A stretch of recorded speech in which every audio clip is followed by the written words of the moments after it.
আসসালামু আলাইকুম।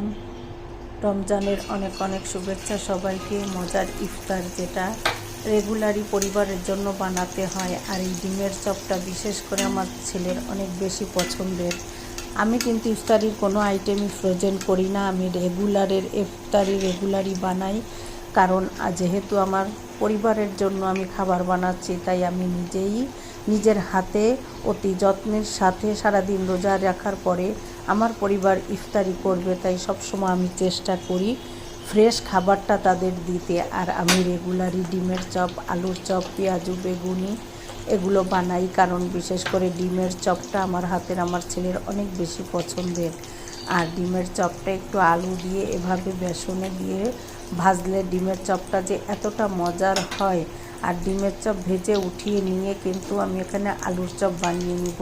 আলুর চপ আর সাথে থাকবে আপনাদের ভাইয়ার জন্য স্পেশাল ঝাল, যেটা আমি বেসনে মাখিয়ে একটু ভেজে নিই।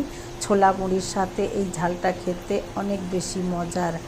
আর সন্ধ্যাবেলা ইফতারির পরে পেঁয়াজু, আলুর চপ, বেগুনি এরকম মরিচ দিয়ে মাখিয়ে খেতে যে কি অসাধারণ। ঠিক ইফতারি কিছু সময় আগে, প্রায় 10 মিনিটের মতো আগে বানিয়ে নিই, তাতে আমার ইফতারিটা সামনে নিয়ে আল্লাহর কাছে মনের মতো যেটা ইচ্ছা সেটা চাইতে পারি। কারণ এই একটাই সময় ইফতারি সামনে নিয়ে আল্লাহর কাছে যেটাই চাওয়া হোক না কেন আল্লাহ কবুল করবে। তাই বেশি বেশি করে এই আমলগুলো করা আমরা চেষ্টা করি। আমিন।